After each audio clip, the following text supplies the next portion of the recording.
concentration, mental penetration. Hits me off with paranormal psychic information. Imagine every b-boy and girl in third world nations united, becoming one through pure hip-hop meditation. Watch me closely as I separate the spiritual from the ghostly. Test the emperor, get struck down like Obi-Wan Kenobi. I am hip-hop, behold me. But no one ever told me that corporate America would attempt to overthrow me. Secretly plant me, grow me, light me up and try to smoke me. Got me thinking I'm the godfather like Vito Corleone. As an underground artist, my days and nights were lonely. Signed a contract like K-Solo, now everybody knows me. Righteousness opposed me, wicked women don't approach me. I am a player hater, so Craig T. Nelson couldn't coach me. I flipped animalistic and the critics tried to poach me. Turned a crew of battle cats into pussycats like Josie. Ooh, don't play me closely, it's the music that controls me. Hip-hop is Mother Earth and in my infancy she holds me. Single parent me, single-handedly shaped and mold me. When they tried to enslave me, she trained me how to set my soul free. Bounty hunters captured me and carbonite they froze me. I am the god Odin, my two sons are Thor and Loki. In the beginning there was the word as the sentence hip-hop wrote me. If you're brave enough to meditate, then come along and show me. Welcome to Our Weird World. I'm your host, John Henson. And no, that is not the normal intro music for the show. That is what we call an update. Because if you listened to last week's episode, which I know you probably didn't, but last week I revealed that I went through a phase where I was like super into hip hop, and my favorite rapper at the time was a guy named The Last Emperor, and that was who that was. And you get it, man. That song goes so hard. That's probably the first time I've listened to that song since high school, and oh God, it's so good. It's the beat is good. The raps and the rhymes, they're so good. It's not talking about big booties and champagnes and clubs and cars. I don't know. Anyway, and what I'm saying is that's good. That is so good. And that's it. That's who I was talking about last week. Anyway, this week, not such a cool topic. We're looking at two genuinely terrible people. And like I said last week, it's going to be interesting. I'm interested to see how I respond to these two stories. All right. Because like here, I'm going to take you another peek behind the curtain. All right. The way that I do this show, like I mentioned, at the end of every story time, all of these stories are found in one of the 27 books that I have written, most in the 100 story series. And I haven't looked at these stories since I initially wrote them for those books. All right. I know what each character, I know what each story is about. And so when I'm compiling these episodes, I'm putting them, obviously you can see a pattern. There's a commonality between subjects, especially if it's multiple stories. And I knew that these two guys, they did a lot of terrible things to kids. And so when I was planning these episodes out before I had a kid, I was like, you know what? That'll be a good episode. I almost said fun. It's not going to be fun, but it'll be a good episode because there's commonality, there's synergy in the topics. And now, as I'm sitting here with my infant son at my feet, asleep, he's in like a bouncer. I don't just like throw him on the floor and let him sleep. That would be weird. No, he's in like a bouncer. So like he's comfortable and he's asleep. And I'm about to tell you two stories, Westley Allan Dodd and Joseph Duncan, who did a lot of terrible things to kids. Let's see how this goes.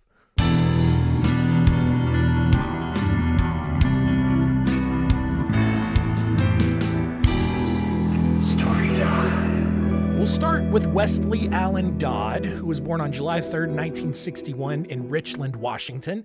He was the oldest of three children, and as is the pattern with almost all of the stories on this show, he was regularly abused and neglected by his parents. He had no friends in school, and he also realized by age 9 that he was gay. And that's totally fine. Like, this is not going to bode well for the people who do not believe that there is a correlation between homosexuality and pedophilia. And I don't believe there is. I'm not saying there is. I think that's dumb, but there is a good chunk of the population out there who believes that gay people are also pedophiles. And this is one of those reasons why this story. When Dodd turned 13, he started exposing himself to children in his neighborhood. His father was aware of it, but kind of ignored it because Dodd was otherwise really well behaved. He was a really good kid. After he started high school, though, flashing his wiener at kids turned into molesting kids, starting with his younger cousins and then moving to other children around the neighborhood, as well as those belonging to women that his dad was dating because his parents had gotten divorced. In August 1981, Dodd tried to abduct 2 girls but failed. Police were notified of the attempted kidnapping but didn't do anything about it.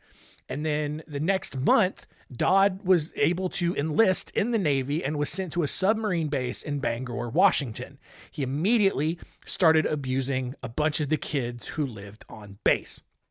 On one occasion, Dodd actually offered $50 to a group of boys to go play strip poker with him, which was weird. The boys wisely called the police and Dodd was arrested for this. And shockingly, this is crazy, Dodd openly admitted to police that his plan was to molest all of the boys that he tried to go play strip poker with. And I guess because they couldn't believe someone would just be that honest with them, police let him go without filing any charges. That's nuts to me, right? It's sir, look, listen, why were you trying to get this group of boys to go play strip poker with you? That's because I wanted to molest them, officer. I can't help myself. I need a bunch of little boy dicks in my life, and I got to touch them. I got to whop, whop, whop, whop, whop. I got to treat them like a cat treats a toy. Just paw at it and just plop, plop, plop, plop. They're little tiny boy penises. I love them. And, that's it, man. That's all I was going to do. I was going to pay him for it. I feel like that was fine. So I don't know what the problem is, officer. You know what, Mr. Dodd, you're right. I just, don't see anything wrong with that at all. Please. Thank you for your service. Go on about your day. That's wild. That is wild, but it is Washington. So I don't know. Maybe they got some real liberal police officers up there and they're just we appreciate your honesty. We're going to ask you kindly to not do that again. All right. And look, we know you're going through some challenges with your sexual identity and we're here to offer counseling and anything you need to help you work through the feelings inside you and help you feel like yourself. Is there anything we can do? No, I think I'm just going to go. I promise, quote unquote, cross my fingers that I won't do it again. That's fine. Okay, Mr. Dodd. I don't know. Whatever, dude. Anyway. Not surprisingly, a few days later, Dodd was arrested for exposing himself to a boy and actually spent 19 days in jail for it. A little more than 6 months later, he was arrested for molesting a 10-year-old boy, but because apparently laws in Washington are beyond backwards, dude was set free without spending any jail time for this, right? It's like flash your wiener at a 10-year-old boy, or just at a boy, I don't know how old he was, gonna throw you in jail for 3 weeks. Actually molest a 10-year-old boy, overcrowding. He's probably fine. He's a soldier. They're good people. They're always good people. Anyway, so at this time, he figures he's not going to get into a ton of trouble at this point. So he moves into an apartment complex where several families with young children lived. He also worked several jobs that gave him access to children. And he also started molesting his neighbors' preschool-aged kids on a regular basis. How do you do that? How do you do? I don't know, man. Here's the thing. I don't believe necessarily in traditional gender roles. I think if a guy wants to be a stay-at-home dad, there's no shame in that. If he's great at keeping the house clean, washing clothes, all that kind of stuff, more power to him, right? Or if a woman wants to be a lumberjack, let her go, man. Let Big Deb just hack some cedar, man. Go for it, But here's the thing, all right? I'm never letting a dude babysit my kid. That's just weird. Why does a dude want to be a babysitter? I don't care if you're straight or gay. That's a weird thing to want to do. All right. Now, I can understand maybe a family member, maybe, but just some random dude? No. Like, no, that's weird. And here's the crazy part.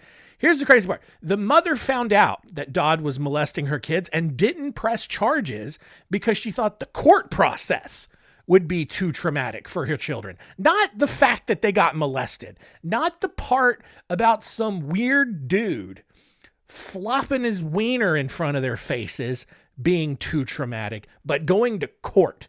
And maybe, but also, they're already pretty messed up at this point. Let them get justice for it, right? Bad parenting. Anyway, in 1987, Dodd tried to lure a boy into an abandoned building, but the boy smartly ran away and told police. And here's the thing. Even though the police saw Dodd's extensive criminal history of sexual offenses against children, they let him go again because Dodd hadn't actually touched the boy. He hadn't gotten a chance to molest the boy yet. And there's no attempted assault. There's no attempted molestation charges. What is going on in Washington? I don't know. Instead, he was placed on probation and it was ordered to undergo psychiatric treatment. So I guess they kind of did a little something there. However, as soon as his probation ended, he stopped treatment and then he moved to Vancouver, Washington. Not Vancouver, Canada. There's another Vancouver in Washington. 2 years later, Dodd started hanging out at David Douglas Park in Vancouver, figuring it was as good a place as any to start molesting children. And over the next few years, he was arrested multiple times for molesting kids between ages 2 and 12. In each instance, he only served a short jail sentence. And here's the thing. I think like some states have kind of this 3 strikes law where you get arrested for a third time, you're going to jail for a very long time. Doesn't matter what you did. It's just one of those things where it's like, you can't figure out how to not be a dickhead in society. So we're going to throw you in prison for a long time. And I love that law. All right. As long as for the most part, right? Like if they're not doing anything, like if they're just like possessing drugs, they're not hurting anybody, but maybe you stole something. Maybe you assaulted somebody. Maybe you're molesting children and you get caught for those things 3 times, get killed, kill yourself. All right. Don't let the justice system do it. Go ahead and do it yourself. God, I still want to do pay-per-view executions. And these are the kind of people I want to do it for. Just these habitual offenders who just suck the life and the joy out of everybody and make it so that we have to live in this weird state of paranoia and always watching who's looking at our kids. Like, screw these dudes, man. Anyway, but back to the story. I'm getting off on a tangent. I thought this is how it was going to go. I'm getting real riled up over this because there's a baby sleeping again at my feet. And it's like, here's the thing.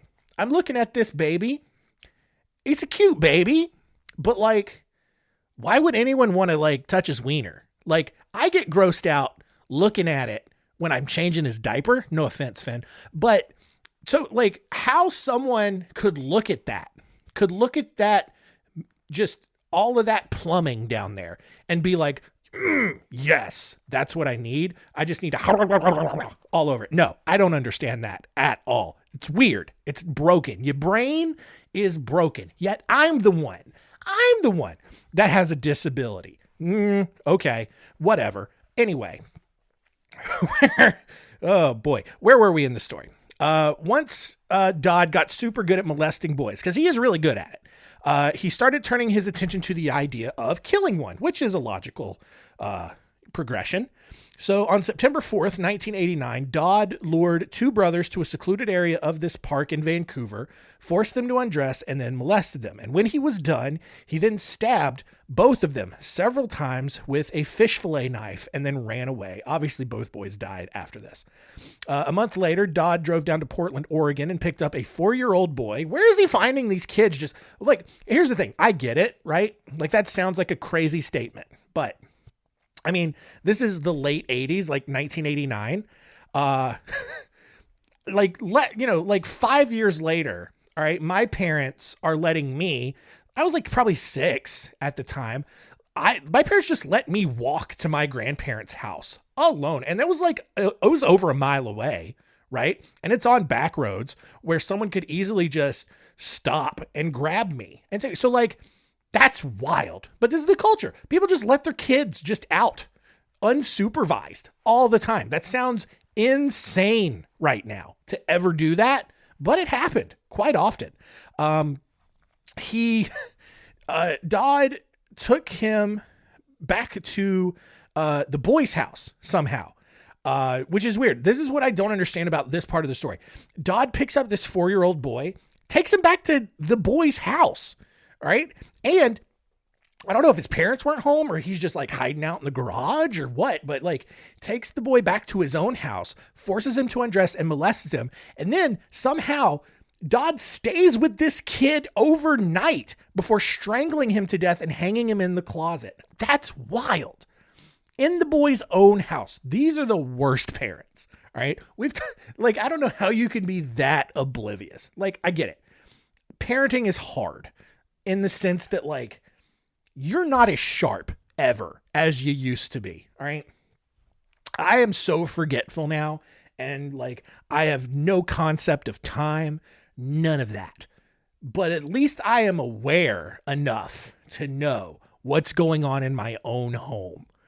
Not like these parents. Anyway, throughout this entire ordeal, all right, of molesting and killing this kid, Dodd took several photographs and wrote down every single detail of this murder in his diary, which is why I can tell you the story, honestly. When police found the boy's body, which Dodd had later dumped near Vancouver Lake, Dodd avoided going out in public to maintain a low profile. And because he had all this extra free time now, because he wasn't going to be molesting kids, he started writing down his future plans for how he would kidnap children and build a homemade torture rack for his future victims. Oh boy. So on November 13th, 1989, Dodd tried to abduct a 6-year-old from a movie theater in Camas, Washington. However, Dodd, for some reason, was unprepared for the boy to start kicking and screaming as he tried to just literally carry this kid out of the theater in front of God and everyone. Like, the nice thing about serial killers and rapists and pedophiles or whatever is that they get so cocky, and whether it's a subconscious need for wanting to get caught, or they literally just think that they are so good at what they do that they will never get caught, that they are invincible, that they do something so incredibly stupid sometimes to end up getting them caught. And that's what Dodd did. He just he goes into this theater and just grabs a random kid, and kid's smart enough to be like, "You're not my dad," and starts kicking and screaming. And all of these people see this happening. So once Dodd actually gets outside, he freaks out. He drops the boy on the sidewalk, jumps in his car, and speeds away. Unfortunately for Dodd, his car broke down immediately after trying to speed off. All the while, theater employees were alerting the boy's mother that her son had almost been kidnapped. The mother then sends her boyfriend out to see if Dodd was still around. And when the boyfriend saw Dodd trying to start the car, he went over and actually, in a really smart move, pretended to try to help him out. Just like, "Hey, buddy, sorry your car broke down. Let me see." Like, he knows who Dodd is. Dodd has no idea who this guy is. So when Dodd kind of dropped his guard a little bit, the boyfriend then grabbed him, put him in a headlock, and dragged him back to the theater to call police. After being interrogated by Camas and Portland police, Dodd confessed to his 3 murders. And when police searched Dodd's home, they actually found his torture rack that he had built, newspaper articles covering his crimes, a briefcase containing the underwear of one of his victims, a photo album of one of his victims, and a catalog for boys' underwear. After reading his diary in which he detailed his murders, police felt pretty confident that they could charge him with all of this stuff. Eventually, Dodd requested to be killed by hanging because that's how he had killed one of his victims, and was later given the death sentence. He waited over 3 years for his execution date, refused to appeal every single time. And crazy enough, he openly told police and reporters and investigators, he said, quote, "If I do escape, I promise you I will kill and rape again, and I will enjoy every minute of it." This dude unhinged, absolutely needs to die. And he did get his wish, and he was hanged on January 5th, 1993. Our second story here might actually be worse just because of the details that we have of it. Joseph Duncan was born on February 25th, 1963 in Tacoma, Washington. What's going on in Washington? At age 15, he committed his first serious crime when he raped a 9-year-old boy at gunpoint. And this story, like, I know that's already a pretty heavy start to the story. It's not going to get any better. The following year, Duncan stole a car and led police on a high-speed chase before crashing into a roadblock and fleeing the scene. However, his face got so mangled from the accident that police quickly tracked him down. He actually had to get reconstructive surgery on his face, and after he recovered, he was sent to the Dislan's Boys Ranch in Tacoma, where he told a therapist that he had already bound and raped at least 13 boys so far, and he's only 16 at this point. Like, that's wild. It's just like, it's like some kids, like, it's like the early, let's see. It's like the late 70s. I don't know what, kids playing cowboys and Indians or hide and seek or whatever, but no, not Duncan. Duncan is just tying little boys down and raping them. Like, that's what? No, why are you doing that? Following his release from the boys' ranch, because of course they would release him, Duncan stole several guns from his neighbor, which he then, of course, used to rape another boy at gunpoint. Fortunately, this boy told police, who quickly came and arrested Duncan and who gave him actually a 20-year prison sentence, which is great. We love this. All right. Good job, Washington. However, 2 years into his sentence and the therapy at the Western State Hospital he was ordered to receive, Duncan's psychiatrist actually gave up on treating him because Duncan refused to try to improve himself. Instead, he was sent back to prison, where he was quickly removed from the general population because he kept getting caught having sex with other inmates. So look, here's the thing. There's two types of rapists and pedophiles, right? Like, there's the one kind, like Westley Allan Dodd, who did it and, like, genuinely enjoyed inflicting harm and trauma and pain on young children. Duncan, on the other hand, that just might be like, he just might have been eternally horny, and he's just sticking his wiener in the first thing that he can find. And as a 15-year-old, what do you have a lot of access to? Other kids. If you're in prison, what do you have access to? A whole lot of buttholes. So again, I still don't like him, and this story's still going to get worse, but I like that it's different. All right. It changes things up a bit. To make things worse in this story, Duncan was caught with child pornography. He also briefly claimed to be transgender and pronounced a renewed faith in Jesus Christ. Like, this dude is this is a psychopath. This dude is a terrible human being, because he's just doing things to, like especially the last two, right? Like, claiming to be transgender and also claiming to be a Christian, just to kind of take some heat off of him, right? It's like, Mr. Duncan, you keep having sex with all of these inmates. Why do you keep doing it? I think I've really been feeling a lot of feminine energy lately. All right. And, I really believe that I was born in the wrong body. And man, just having all these dicks in my butt in prison, just really, I really do feel good. I think I am a woman, and I'm doing my womanly duties of being a vessel for men. And that's it. And then he just goes back and just starts, like, he's got, I don't know how you get child porn in prison, but again, I don't know how the whole prison system works. Maybe it's pretty easy. And then he's getting more heat on him. And it's just like, Mr. Duncan, you keep having sex here. We've confiscated your uncomfortably large stash of child pornography. What do you have to say for yourself? Oh, God, guys, I'm so sorry. Listen, here's the thing. I didn't want to tell anybody this. right away. But last night in the prison chaplain, or in the prison sanctuary, I have received Jesus Christ as my Lord and Savior, and I feel reborn. Hosanna in the highest. Hallelujah. I understand the error of my ways, and I'm going to be a model prisoner now. Praise Jesus. And no, none of that's real. After 14 years, Duncan was released from prison and actually spent 2 years being a somewhat decent human being. And by somewhat decent, I mean, he didn't do anything that he got arrested for that we know of. He was arrested again in 1996 for marijuana use. And after spending a few weeks in jail, he was released on parole, where he promptly went out and murdered Simieho White and Carmen Cubias in Seattle, as well as Anthony Martinez in California. In 1997, he was arrested for a parole violation in Kansas and spent 3 more years in prison before being released in 2000 for good behavior, which at this point should 100% not have been an option, right? I don't care if you do have good behavior. Your track record shows you're not a well-behaved person. And so a couple of weeks, even a couple of years of good behavior shouldn't qualify you for release, but whatever. After his third release from prison, Duncan moved to Fargo, North Dakota. In 2005, he was arrested for molesting 2 boys in Detroit Lakes, Minnesota the year before.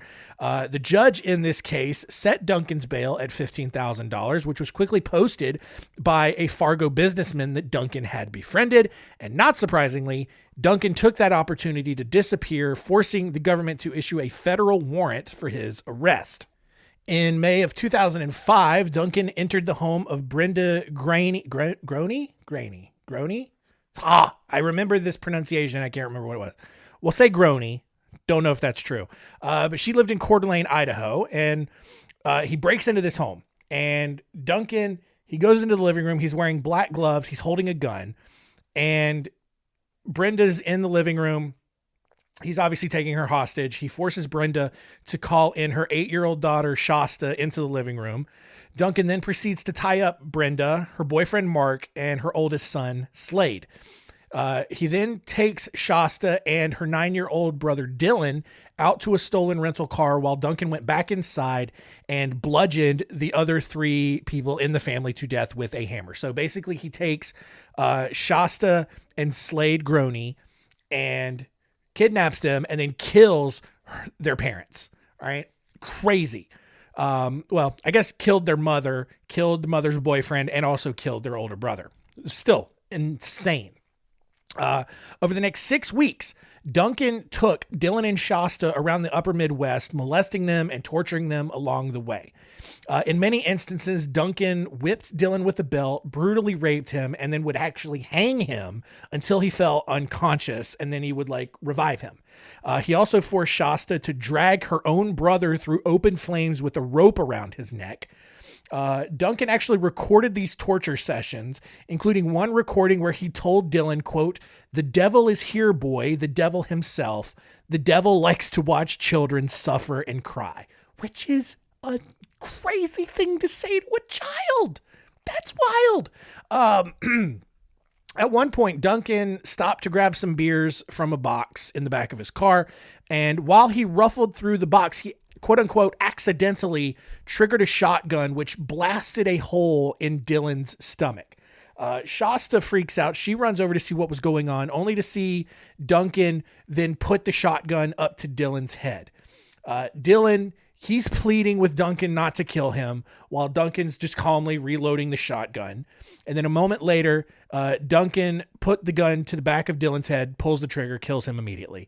At this point, though, Duncan actually breaks down in tears and tells Shasta that she had done it to put Dylan out of his misery. Because, I mean, kid's got a hole in his stomach from a shotgun blast. Finn looks horrified right now. He's just like, "Dad, this is a crazy story." I know, dude. Wild. Hopefully, nothing like that's ever going to happen to you. You go ahead, this probably not. So don't even worry about it. All right. The odds, very small. I'm not saying impossible, because nothing's impossible with God. But look, you're doing great. All right. This has gotten real weird for everybody right now. I know that. But we're going to get through it. All right. This is life. This is the reality of how things have been before. And you can also turn the episode off right now. Go ahead and do it. I don't care. So 3 days later, we're going to finish up. We're almost done here. 3 days later, Duncan actually gave Shasta the choice of either dying by gunshot or strangulation, which is probably the worst game of Would You Rather ever. Shasta actually chose strangulation, and Duncan actually starts choking this little girl out with a rope. But as she's doing it, she begs him to stop and actually calls him by his nickname, Jed. And for whatever reason, her calling him Jed caused Duncan to not only stop, but to offer Shasta the opportunity to meet his mother, which is weird. I don't know what kind of weird psychological game that played with him, but he goes from choking this little girl out to be like, hey, you want to meet my mom? Okay, whatever. So on the way to go see Duncan's mother, the two stopped at a Denny's in Coeur d'Alene. The two were quickly recognized by a waitress, the manager, and two diners because this dude's face is on every wanted poster everywhere. While the waitress stalled Duncan, the manager alerted police, and within minutes, Duncan was arrested. Also, like, Finn is now smiling. He's not horrified anymore. It's a happy ending because Duncan got arrested. Right, Finn? Okay. Between Idaho, California, and a federal court, Duncan was given 11 life sentences for all of the rapes and murders he had committed. While in the federal prison in Terre Haute, Indiana, Duncan sent letters to an unspecified contact who began posting them to a blog called The Fifth Nail that Duncan had originally kept, depicting his life as a pedophile. Finally, this dude, this human piece of trash, died from brain cancer in prison on March 28th, 2021.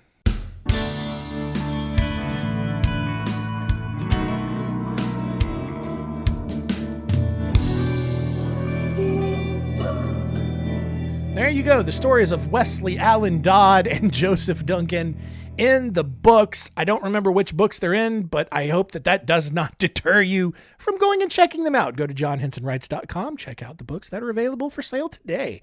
Let's see what we learned in this episode.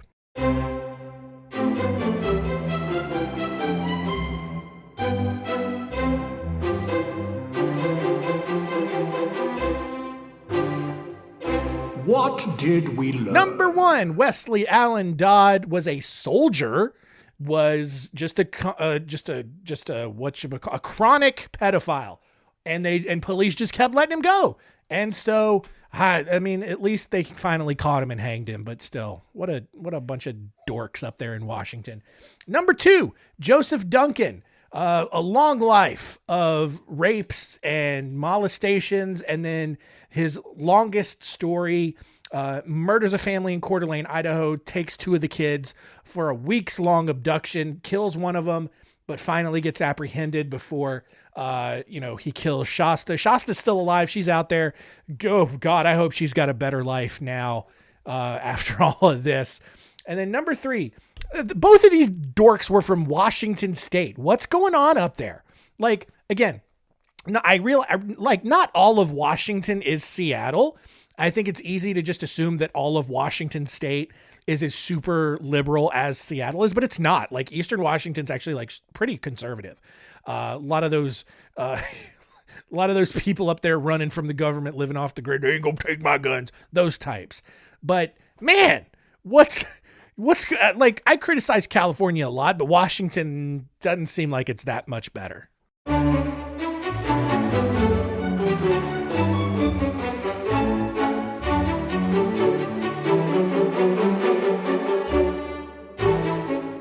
Next week on Our Weird World, it is the final episode of season 4.